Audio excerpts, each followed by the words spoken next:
તાજા સમાચાર તમારી ભાષામાં મેળવવા માટે ડાઉનલોડ કરો Gujarati mid Danny app. They descend on this madcap journey to find Munjya. तब जाके we all start discovering each other. So it's a journey of him from a boy becoming a man and finding confidence in himself. Negative energies होती हैं, positive energies होती हैं. There are a lot of people who do black magic. Munjya is one of the magic which we'll discover on set. So Munjya title है. सो बताइए मुंजिया का मतलब क्या है? एग्जैक्टली है क्या Munjya? What is Munjya? Yes. हमने सवाल सारे डिवाइड करके रखे मुंजा बेसिकली एक महाराष्ट्रन फोकलोर से आता है. Okay. वैसे तो एक्चुअली उसके काफ़ी सारे रेंडिशंस आई एम श्योर सारी इंडिया में होंगे, लेकिन ये जो शब्द है मुंजा ये महाराष्ट्रन बेल्ट से आता है, specially on the Konkan side. तो ये बेसिकली एक थ्रेड सेरेमनी पर बेस्ड है जिसे कहते हैं मुंज. और वो इस पे बेस्ड है. तो आई थिंक जब आप फिल्म देखोगे तो आपको पता चलेगा कि मुंजा की ओरिजिन स्टोरी क्या है, लेकिन ये एक फोक स्टोरी पर आधारित है. ओके. एंड सुनने में यह है कि मुंजिया शायद रियल स्टोरी है. तो इज दैट ट्रू और इट्स जस्ट लाइक जैसे बहुत सारी कहानियाँ जो बच्चों को भी सुनाते हैं, पता है जब बच्चे परेशान कर रहे होते हैं तो कोई बोलता है कि चुप बैठो वरना क्या कोई बाबा आ जाएगा. हाँ, कुछ ऐसा मतलब तो वैसी की सारी कहानियाँ. वैसे ही मुंजा जो एक कहानी है वो डेफिनेटली आई थिंक रियल है या फिर नहीं भी है. आई थिंक ये आप डिसाइड कीजिए. बट हमारे गांव में ज़रूर इसके बारे में एक जिक्र किया जाता था और मेरे गांव में बिल्कुल बच्चों को डराया जाता था. मुझे भी डराया गया है इस बात पे कि खाना खा लो वरना मुंजा आ जाएगा. तो ऐसी सारी चीज़ें बोली जाती थी. रियल है या नहीं है ये आप डिसाइड कीजिए. ओके. मुंजिया में अपने किरदार के बारे में थोड़ा बताएं आप लोग. तो मेरा कैरेक्टर है पम्मी एंड मैं अभय की मम्मी बनी हुई हूँ and I am pretty strict and I am very very possessive about Bittu जो इसका कैरेक्टर नेम है अभय का. एंड बस हम दोनों का एक जर्नी है जो बाद में काफ़ी ट्विस्ट्स एंड टर्न्स के थ्रू गुजरती है. Lots of Burns and बुचरी. और फिर पम्मी को पता चलता है कि एक्चुअली बिट्टू उसका हीरा बेटा है. So yeah, I think when they descend on this madcap journey to find Munjya, तब जाके we all start discovering each other. तो बहुत ही फन कैरेक्टर है, थोड़ी लाउड है, लड़ाकू है. तो मुझे बहुत मज़ा आया. एंड हार्डकोर कॉमेडी है. So something that I have never attempted before. तो मुझे I really enjoyed working with Sharvari, Abhay and our director. So yeah. Sharvari. मेरा जो किरदार है वो लेट्स जस्ट से कि आज की लड़की है, जेनजी लड़की है जो बेसिकली अपने ड्रीम्स अचीव करना चाहती है, जो अपने ड्रीम्स को सबसे आगे रखती है, जो आई गेस हम सभी रखते हैं आजकल. और आई थिंक सो बहुत सारी लड़कियां उस पर रिलेट करेंगी. उसकी डेटिंग लाइफ बड़ी कंफ्यूज सी है, शायद उस पर भी सारी लड़कियां रिलेट कर पाएंगी, क्या पता. बट वैसी लड़की है और बहुत ही अच्छा और खूबसूरत किरदार लिखा गया है. तो आई थिंक मैं रुकूंगी कि लोग फिल्म देखें और इस किरदार को एक्सप्लोर करें. मतलब आप कह रहे हो बहुत रिलेटेबल है तो सब रिलेट करने वाले हैं. रिलेट करें. 100%. अब आप बताएं. So मुंजा इज मतलब हॉरर और कॉमेडी को अगर हटा दूं तो मेरे कैरेक्टर बिट्टू की अगर बात करूं तो it's a journey of him from a boy becoming a man and finding confidence in himself. और उसके दौरान में जो स्टोरी जिस हिसाब से लिखी गई है तो वो हर एक कैरेक्टर को अपने आप में एक सुंदरता से लिखते हुए ना अपने आप के कैरेक्टर को एक एक्सप्लोर किया गया है. और हर एक कैरेक्टर की एक जर्नी है कि कैसे लाइफ में अगर डिफ़िकल्ट सिचुएशन आती हैं तो कैसे एक इंसान रिएक्ट करता है and finding coming boiling down to the fact that अगर स्ट्रेंथ में ही यूनिटी है, अगर परिवार एक साथ रहता है एंड आपके रिलेशनशिप्स जो आपके आसपास के इर्द गिर्द के जो केयर करने वाले लोग हैं, आपसे प्यार करने वाले लोग हैं, अगर वो साथ में रहते हैं तो ये सफ़र और भी इंटरेस्टिंग, हॉरर और कॉमिक हो जाता है. तो it's about a journey of every character and yeah this boy becoming from a sensible, sweet, kind hearted person to also a little practical and more of a giver of lover and positive things. So that's it. हमें सुना है कि कोंकण वगैरह कोंकण गांव है वहाँ पे shooting हुआ है जी सो कैसा एक्सपीरियंस रहा वहाँ का ऑथेंटिक फूड वगैरह खाया आप लोगों ने मतलब क्या रहा प्लीज बताएं हमने बहुत बहुत खाना खाया वहाँ। हमने 2 जगहों पे शूट किया था, एक है कुडाल और दूसरा है गुहागर। दोनों ही जगहों पे हमने बहुत, मतलब मैं आपको बता नहीं सकती इतना टेस्टी खाना खाया है।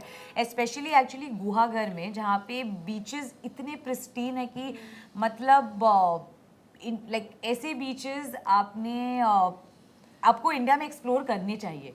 ये मैं ज़रूर लोगों को बोलूँगी, क्योंकि ऐसे बीचेस मैंने आज तक नहीं देखे थे, but I felt very proud कि ऐसे बीचेस हमारे देश में हैं। और हम फूड की बात करें तो एक्चुअली हम वहाँ पे ना घर होते थे और घर को एडजॉइनिंग बस थोड़े से टेबल्स लगा के उनका सेट मेन्यू होता था, उसको एक्चुअली मराठी में खानावड़ी कहते हैं। और हम वहाँ पे जाके बस उनका जो भी सेट मेन्यू होता था वो खाते थे। और हम गए थे तब आम का सीजन था पिछले साल, तो हमने जितना आमरस खाया है यानी इस साल तक हमने बंद करके रखा है। मैं और मोना मैम तो इस साल भी नहीं खा रहे, इतना हमने पिछले साल खा लिया आमरस। बट मोना मैम ने भी बहुत एक्सपीरियंस किया है इस जर्नी को खाने की, तो मैम ही बताएंगे। I don't think मैम बताएंगे वो। बट मोना मैम को देख के लग नहीं रहा कि मैम आपने खाया मैंने बताया ना, हमने आमरस बंद कर दिया है हमने पिछले साल से अभी तक। नहीं वो अब खाना बंद हुआ है, बट अंटिल लास्ट ईयर हम लोग ठूस रहे थे खाना। मतलब कभी वड़ा पाव खा लिया, कभी फिश खा ली, वड़ा प्रॉन्स पाव। खा लिया। Everything over there was so tasty. वहाँ पे छोटे छोटे रेस्टोरेंट्स थे एंड कोंकण खाना मतलब इतना फ्रेश सी फूड था। तो शर्वरी और मैं एक दूसरे को देखते थे, बस आज लास्ट ये या। हमने जितने बार बोला है कि ये लास्ट। हाँ, वो कभी लास्ट हुआ नहीं। और हमने रात को इनफैक्ट बस ऐसे भी बहुत बार बोला है कि बस आज सिर्फ वेजिटेबल्स खाएंगे। हम एक दूसरे को बोलते भी थे कि आज हमारे वेजिटेबल्स आ रहे हैं, और दिन में हम ठूसते थे। बस इनका शुरू हुआ था एक्चुअली, स्केड्यूल जो हमारा शुरू हुआ था ना, तो 2 स्केड्यूल में था। तो पहले स्केड्यूल में ये स्ट्रिक्ट डाइट पे थे। तो दूसरा स्केड्यूल जैसे जैसे दिन बढ़ रहे थे ना, तो इनका होता था कि अच्छा ये खा ले, अच्छा इधर उधर देखते थे कि कोई देख तो नहीं रहा, हम खाते हैं। तो फिर मैं ऐसे पीछे खड़ा होता था मुंजा की तरह। हाँ मुंजा की तरह। ठीक। और तो लास्ट इनका फेक डाइट चालू था। हाँ, ये That's लोग the power कहते of भी थे, Konkan। ये हाँ, ये बोलते लोग भी थे, बोलते थे। आपको बोलते थे, आपके फेक डाइट पे हो, फेक डाइट। अरे खाना है तो खाओ यार, नहीं खाना है तो फेक डाइट चालू है इनका। फेक डाइट आते होने लगा है सबका सबका ही होने लगा। तो Konkan had that strong of fake. Yeah. Konkan भी मतलब विलेज में जो आपने शूट किया वहाँ का लोगों का साथ में एक्सपीरियंस कैसा रहा, कैसा उन लोग के साथ बॉन्ड रहा आपका गांव के लोगों के साथ? आई थिंक गांव के लोग, आई थिंक कोंकण के सारे लोग बहुत ही ज़्यादा हेल्पफुल थे, बहुत वार्म थे। और जितने प्यार से वो हमारे साथ, मतलब जो आपको प्यार से खाना खिलाता है तो आई थिंक वही आपका दिल जीत लेता है। तो जैसे मैंने कहा, वो घर का खाना होता था और हम लंबे शेड्यूल के लिए गए थे, तो जो घर के खाने की टेस्ट होती थी उससे में इतना प्यार था। तो आई थिंक हमें कभी लगा नहीं कि हम एक्चुअली आउटडोर शूट पे है और हम कहीं बाहर का खाना खा रहे हैं, ऐसी फीलिंग नहीं आई। बट ऑल्सो मैं महाराष्ट्रन हूँ, तो आई थिंक मुझे भी बहुत अच्छा लगा वहाँ जाके। हम इनफैक्ट हमारे डायरेक्टर जो आदित्य सरपोदार है वो भी महाराष्ट्रन है। तो हम सब मराठी में बात करते थे वहाँ पे। आई थिंक अभय ने भी थोड़ी सी मराठी सीखी और मैम को भी थोड़ी सी आती है। सीख ली प्रगति झाली। नहीं, बहुत मजा आया, कमाल। तो जैसे अभी एक रीसेंट इंटरव्यू में राजकुमार राव ने बताया था, स्त्री 2 की शूट के दौरान उन्होंने थोड़ा पैरानॉर्मल एक्टिविटी वगैरह फेस किया था सेट पे। तो आप लोगों की लाइफ मतलब हॉरर शूट था, तो आप लोगों ने कुछ फेस किया या फिर कोई रियल लाइफ एक्सपीरियंस रहा ऐसा? बता दें। Share that please.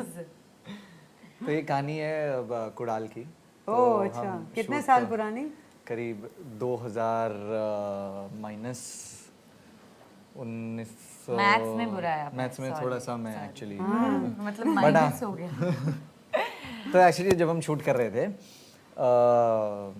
जिस होटल में हम रुक रहे थे, तो हम जाते थे अपने कमरे में, रात को सोए तो सुबह उठ के हम सब ऐसे ब्रेकफास्ट टेबल पे डिस्कस करते थे कि कैसी रही नींद, क्योंकि नई जगह है वो सब। तो सब लोगों का एक कॉमन ओपिनियन होता था कि यार मेरी रात को 3 बजे पता नहीं क्यों नींद खुली अपने आप, और फिर 5 बजे 5-6 मिनट में, तो मतलब फिर उसके बाद हम डिस्कस करते थे। तो पूरा मतलब जो भी टीम हम एक साथ रुके हुए थे, तो सब बोलते थे हाँ यार मैं भी 3 बजे उठा, हाँ मैं भी 3 बजे उठा। अब वो कितनी पैरानॉर्मल है और क्या उसमें कॉमेडी है, क्या उसमें का जो क्या कहते हैं रहस्य जो उसमें छुपा है वो पता नहीं, बट ये हॉरर कॉमेडी सिचुएशन वहाँ पर ज़रूर हुई थी। चलो आपका कुछ ऐसा एक्सपीरियंस रहा है कभी लाइफ में, इवन लाइफ में भी कभी भी कुछ?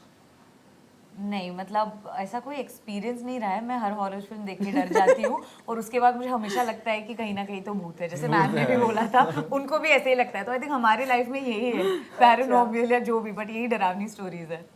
नहीं, एक्चुअली मेरे साथ लाइफ में एक बार हो Oh, चुका है। really? We want to know. बताओ। दोनों So दोनों भाई। So when I was in Pune, तो मेरे पापा की पोस्टिंग पुणे में हुई थी एंड रात को ऐसे ही पार्टी करने गए थे हम लोग सारे फ्रेंड्स एंड मेरे पास स्कूटी होती थी। Okay. So I was driving back home.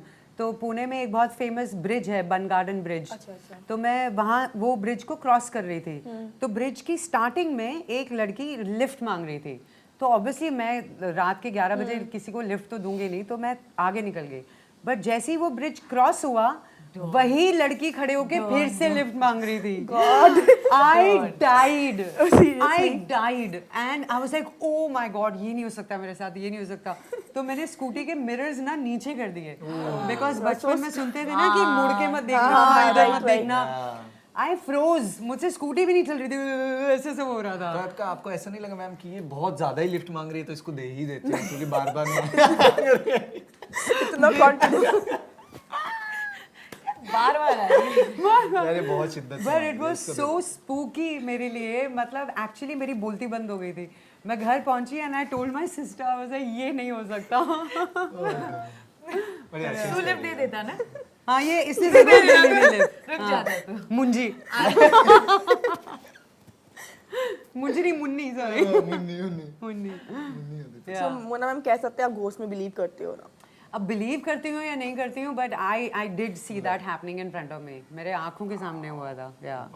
या so as we seen in trailer as well कि उसमें ब्लैक मैजिक का भी जिक्र हुआ था, बताया था। तो कैसे बहुत सारे गांव होते हैं जहाँ पे आज भी ब्लैक मैजिक होता है। हाँ। सो इसमें आप लोग का क्या ओपिनियन है, मतलब व्हाट यू वांट टू से? सी, होता ही है। आई जस्ट फील कि नेगेटिव एनर्जीज होती हैं, पॉजिटिव एनर्जीज होती हैं। There are lot of people who do black magic. अभी जब हम सड़क पे जाते हैं तो देखते फेस्टिवल्स के हैं, टाइम पे मोस्टली तो हम लोग देखते ही हैं कि वो नींबू मिर्ची सड़क पे फेंका होता है, किसी ने डॉल फेंकी होती है, you know, black colour. So you should never cross over those. मतलब वो है या नहीं है, आई डोंट नो, बट क्यों फालतू में पंगा लेना। एग्जैक्टली। या एग्जैक्टली। सो मैंने कैलकाटा में भी बहुत देखा है ऐसे, you know, dolls, voodoo dolls गिरी होती हैं रोड्स पे। So I am sure there are people जो ब्लैक मैजिक को एनर्जीज देते ही होंगे। Yeah have you seen Sharvari? Such is directed to me. No, I've never seen black magic happen or any of this. I don't think I've paid that kind of attention to things. I'm sorry. I don't know. मतलब you were not attentive on the sets of Munja. मतलब shoot के दौरान नहीं बोल रहे, ma'am बोल रहे road पे एंड ऑल। बट आपने देखी है? नहीं, हम तो सिनेमा के मैजिक में बिलीव करते हैं। हमें कोई ब्लैक या वाइट या ऐसा कुछ नहीं, हम सिनेमा के मैजिक में बिलीव करते हैं। Mic drop. And Munja is one of the magic which we'll discover on Saturday. ओए होए, आए हाय, ओए होए, मधुपति मधुबनी। तरस आ गया। ओके, ओ गॉड, ये पिल्लो ने दुखी आपका कर दिया। सॉन्ग आ रहा है तरस, जी, बहुत अच्छे व्यूज आ रहे हैं जी, अभी इन्होंने से। साइड इन्होंने कर दिया प्रमोशन साइड से। उन्होंने आपको रिमाइंड किया कि आपने देखो पूछा नहीं तरस के बारे में। हमारा प्लानिंग है सारा, ऐसा हम हंस के कैसे? बीच में बोल देते हैं तरस नहीं। पर इसमें मैंने ये भी सुना कि आप शुरू से करना चाहते थे ना सोलो परफॉर्मेंस जी, तो जी। बताएं थोड़ा उसके बारे में। सो ऑब्वियसली मैं फिल्म इंडस्ट्री से नहीं हूँ, तो जैसे आप मैं नॉर्मल सी लड़की हूँ, मैं अपने फ्रेंड्स एंड फैमिली के साथ थिएटर्स जाती थी, बड़े फिल्म्स और बड़े सॉन्ग्स देखती थी, और हमेशा लगता था कि आई होप मैं किसी दिन ऐसा एक अपना गाना करूँ। तो ये पहली बार अपॉर्चुनिटी मिली एक सोलो गाना करने की, तो बिल्कुल मैंने जान लगा दी। मैंने बहुत सारी रिहर्सल की और मतलब दिल से बहुत मेहनत भी की इसके लिए, और आई एम सो ग्रेटफुल कि हमें इतना सारा प्यार मिल रहा है इस गाने के लिए। तो मैं डेफिनेटली ऑडियंस को थैंक यू बोलना चाहूँगी इसके लिए। That's so sweet. So all the best guys. अरे thank you so much. Munjya मैं भी देखने जाऊंगी। Yes, साथ में चलेंगे। Superb. And thank you so much for joining. Thank Thank you so much. Subscribe કરો Gujarati mid day bell icon પર ક્લિક કરીને મેળવો તમામ વિડીયોના ડાયરેક્ટ નોટિફિકેશન.